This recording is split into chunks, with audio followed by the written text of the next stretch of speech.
Coríntios, capítulo 15, versículos de 1 a 58. Eu lhes recordo, irmãos, o evangelho que lhes anunciei, que vocês receberam e no qual se mantêm firmes. É por meio dele que vocês são salvos, contanto que o conservem como eu lhes anunciei. Caso contrário, vocês teriam acreditado em vão. Antes de tudo, transmiti a vocês aquilo que eu mesmo recebi. Cristo morreu por nossos pecados, segundo as Escrituras. Foi sepultado e ressuscitou ao terceiro dia, segundo as Escrituras. Apareceu a Cefas e depois aos 12. Em seguida, apareceu a mais de 500 irmãos de uma vez. A maioria deles ainda vive e alguns já adormeceram. Depois apareceu a Tiago e em seguida a todos os apóstolos. Em último lugar apareceu também a mim, que sou como aborto. De fato, eu sou o menor dos apóstolos. Nem mereço ser chamado de apóstolo, porque persegui a igreja de Deus.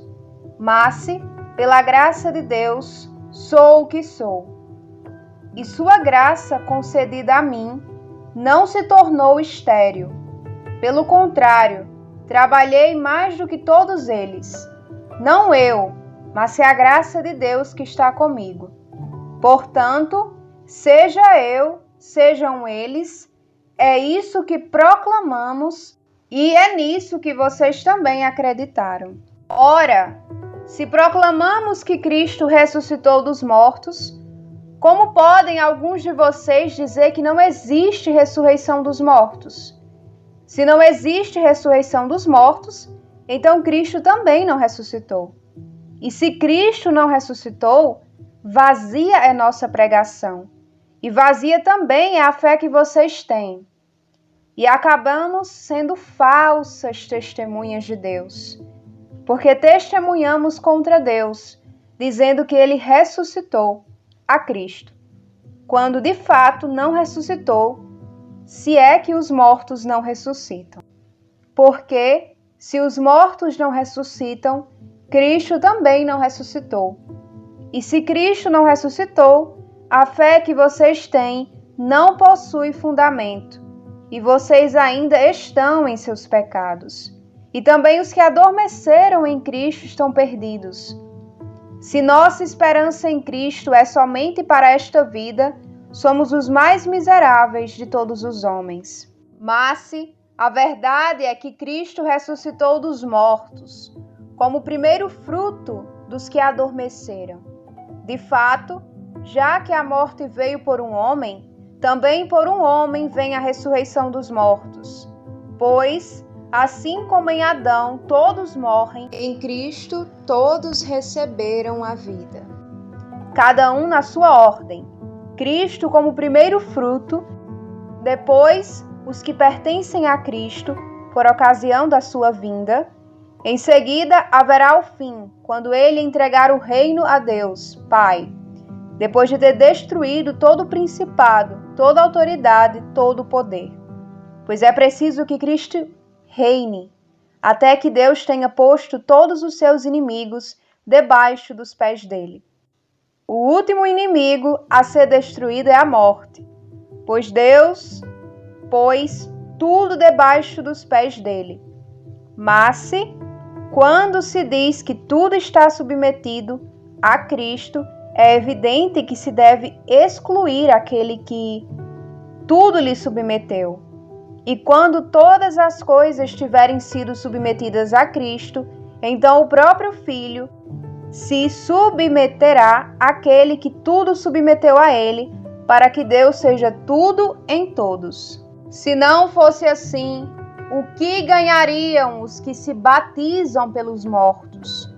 Se os mortos realmente não ressuscitam, por que se batizam por eles? E porque também nós estamos a toda hora em perigo.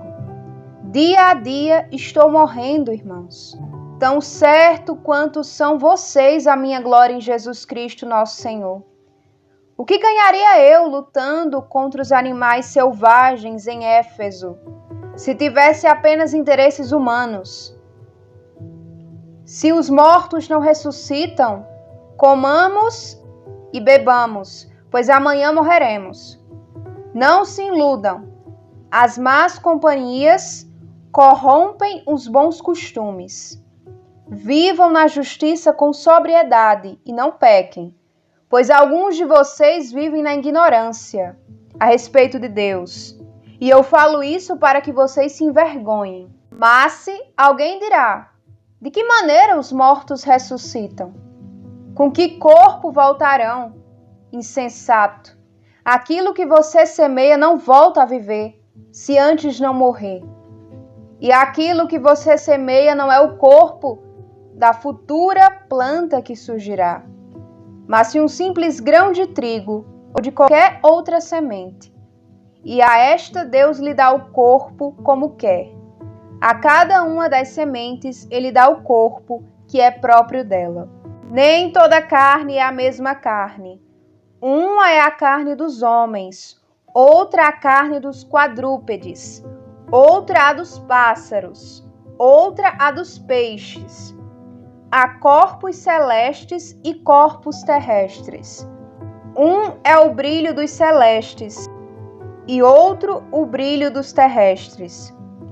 Um é o brilho do sol, outro o brilho da lua e outro o brilho das estrelas. E até uma estrela é diferente da outra no brilho.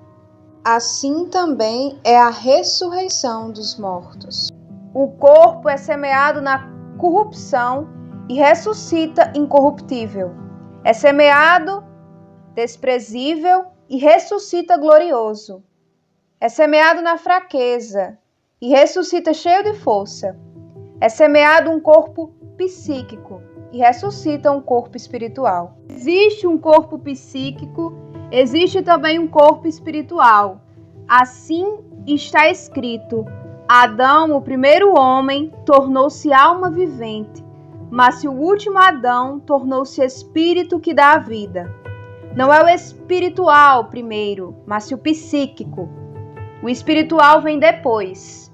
O primeiro homem vem da terra e é terrestre. O segundo homem vem do céu. Tal como foi o homem feito da terra, assim também são os terrestres. Tal como é o homem vindo do céu, assim serão os celestes. E assim como levamos a forma do homem terrestre, levaremos também a forma do homem celeste. Eu lhes digo, irmãos, que a carne e o sangue não podem ter em herança o reino de Deus, nem a corrupção ter como herança a incorruptibilidade. Eis que lhes comunico um mistério. Nem todos adormeceremos, mas se todos seremos transformados. Num instante, num piscar de olhos, ao último toque da trombeta. Pois a trombeta tocará e os mortos ressuscitarão incorruptíveis, e nós seremos transformados. De fato, é necessário que este ser corruptível se revista da incorruptibilidade e que este ser mortal se revista da imortalidade. E quando este ser corruptível se revestir da incorruptibilidade e este ser mortal se revestir da imortalidade, então se cumprirá a palavra da Escritura: a morte foi afogada na vitória. Ó morte, onde está a sua vitória? Ó morte, onde está o seu ferrão? O ferrão da morte é o pecado e a força do pecado é a lei. Graças sejam dadas a Deus, que nos concede a vitória por meio de nosso Senhor Jesus Cristo. Por isso, meus amados irmãos, sejam firmes e inabaláveis. Continuem progredindo sempre na obra do Senhor, certos de que a fadiga de vocês no Senhor não é inútil.